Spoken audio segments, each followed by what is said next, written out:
Why is like Monero, for example, forget that specific one, but like privacy preserving cryptocurrency blockchains, why is that ever possible to add? So that's a great question. So the answer is maybe. So um, here's the reason why. So because we're a regulated financial service business, we have various licenses to do that. We are regulated by various regulators. Part of those licenses requires us to have a quote reasonable program to monitor for suspicious activity. An AML program, anti-money laundering, right?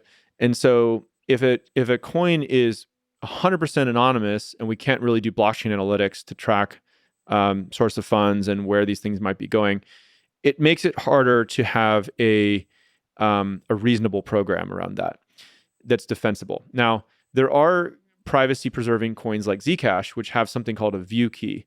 And a view key is basically another key which allows you to de-anonymize the transactions in specific situations where you want that.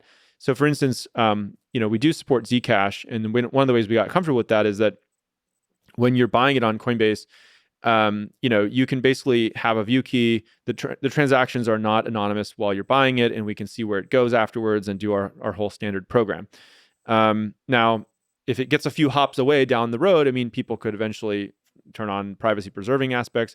So, these are tough judgment calls, but at least in terms of our interaction with the customer and everything, we feel comfortable at that. I think there's a broader point here, which is that I actually think privacy coins are a good thing for the world, and they should be allowed. And more like, you know, despite we've made this judgment call to operate in a regulated and safe and compliant way, but just taking my Coinbase hat off for a minute, I think the world would be a better place if there were more privacy coins, because it's kind of like the internet when it first came online. Like, there was no HTTPS, everything was HTTP, and there was, so people were afraid to put their credit cards on the internet, and your messages could be intercepted and all this stuff. And now the whole internet has basically moved to HTTPS with a little lock icon in your browser, which is better. Like, and financial information is like the most important information to keep private, right? So there's times where, like, let's say you're running a charity or something and you want to have total auditability, transparency for the whole world. Who donated and where did the money go? That's great. You want it to be public.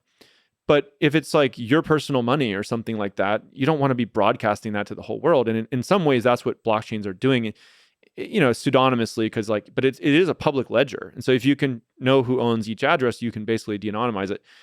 I think basically the people should fight for privacy and freedoms of all kind, but privacy of money is a good thing.